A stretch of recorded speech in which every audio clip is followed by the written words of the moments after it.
The nature of human life and intelligence and ability to grasp things, ability to remember, ability to imagine is such. You've been given a vivid sense of memory and a fantastic sense of imagination, which no other creature has.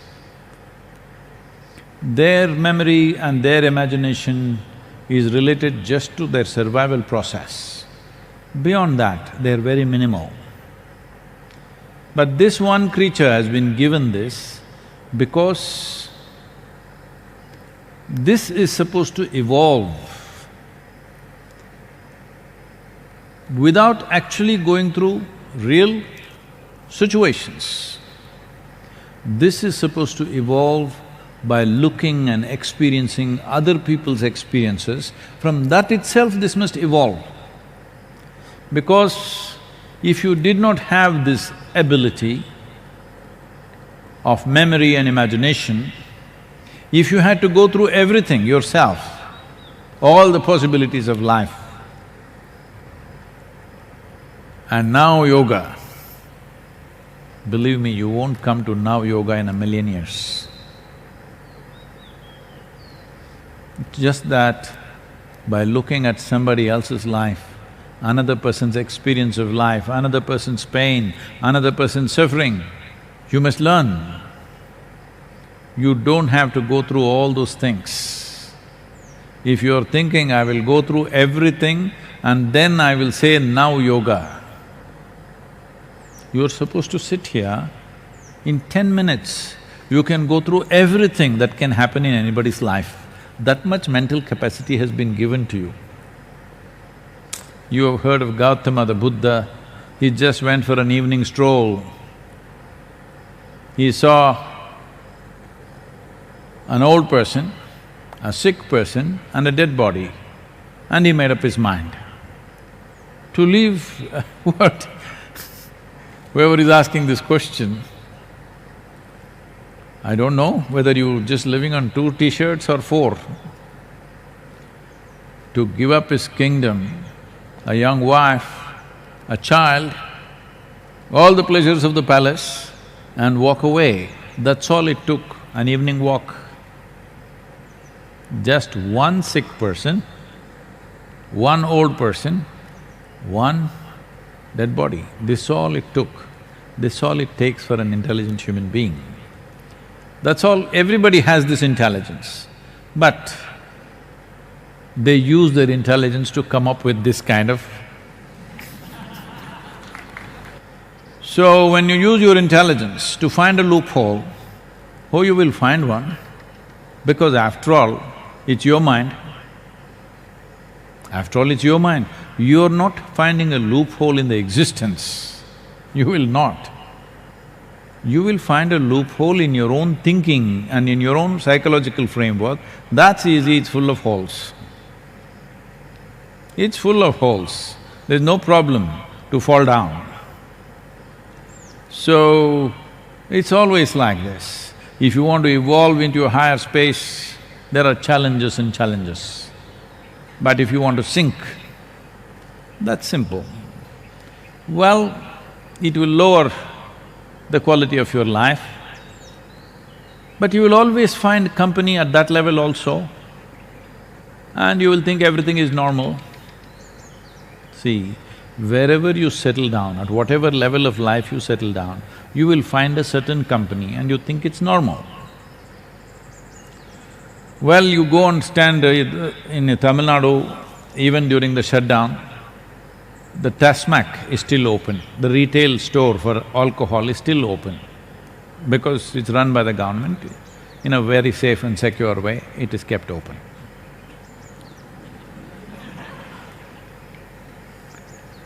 One should drink that. Anyway, everybody will keep social distancing with you.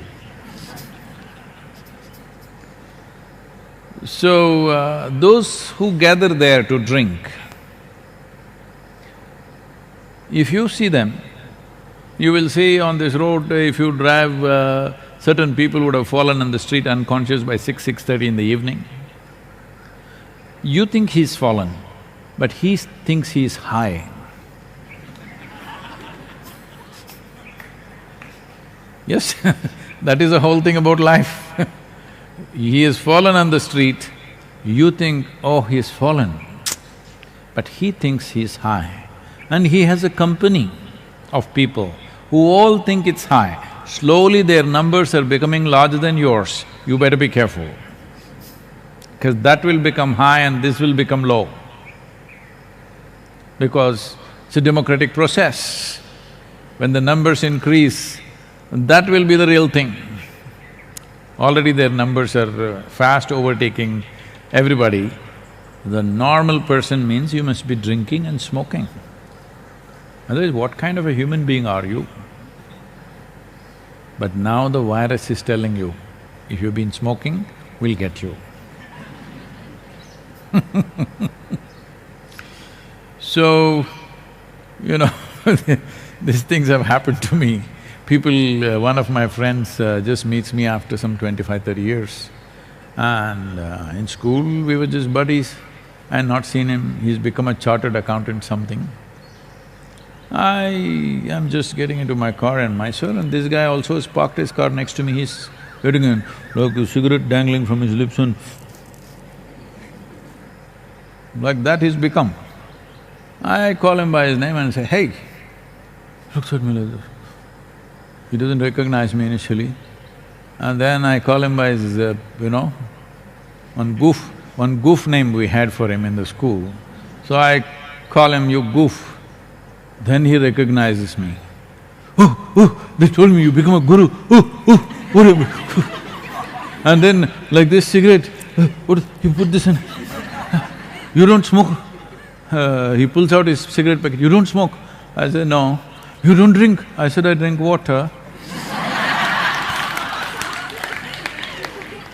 In his mind, something abnormal has happened to me, totally abnormal, because I don't smoke, I don't drink, I've given up life. You renounced everything. What?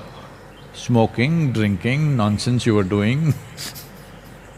So, you must understand, wherever you fall, there you will have your own kind of company and you will think you're normal. So, to make this life reach to its highest potential on all levels takes effort. So if you are thinking, if you are misunderstanding Patanjali and thinking, I will try everything on my deathbed, I will try yoga, all the best. Because when there is… already many of you rigor mortis is setting in. As a child, how flexible you were, slowly becoming like this. You can't even sit down on the floor. See, I cannot walk without a stick, means you're crippled, isn't it? I cannot sit without a chair, also is a crippling process. But that's considered normal cripple.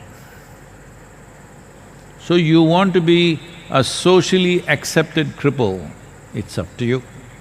I'm talking about life as a standard by itself, not social standards. This life, how does it want to be?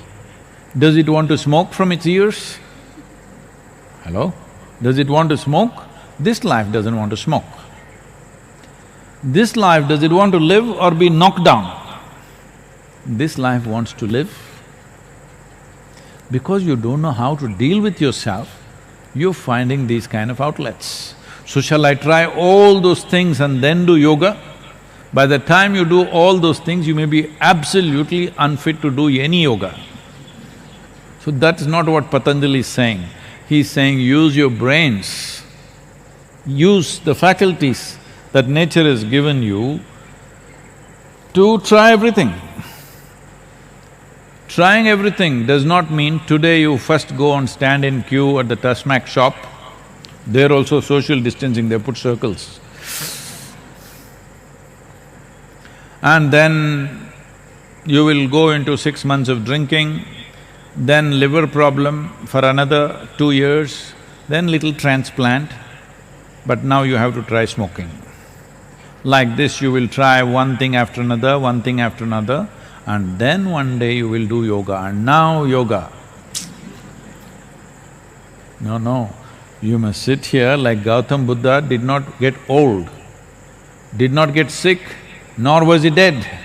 He saw just an old person, a sick person and a dead body, and that's it. That's what Patanjali is telling you. Yogastaha kuru karmani. I don't think I have to tell you, but establish yourself in yoga and then act.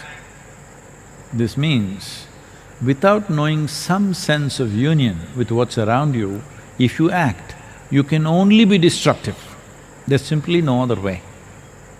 If there is some sense of union, you will walk gently upon this planet.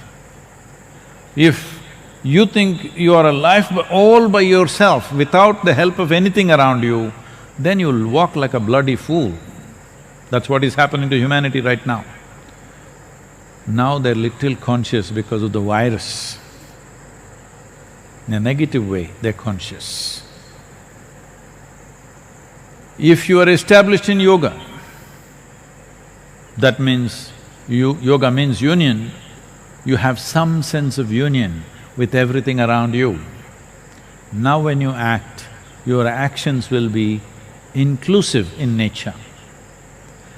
If human action is not inclusive in nature, it is best that we bless them with incompetence, because competence is the problem. I keep going back to this example, people tell me, Sadhguru, please don't talk about him, he's very dangerous for you. But I think he's dead, he's not dangerous for me. Some people have kept him alive, that's a different matter. Adolf Hitler. See, he's a man of enormous capabilities. Only problem is not inclusive, exclusive. See what terrible things he does. We need that kind of capability, but with inclusiveness.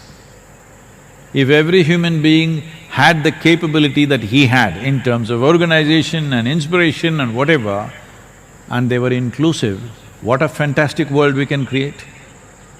So when you're not inclusive, when you're not yogastaha, then we bless you with incompetence, because competence becomes dangerous. Human competence has become dangerous because it's exclusive. If human beings are inclusive, then any amount of competence will work for our well-being. Right now, our own competence is working against our well-being. So,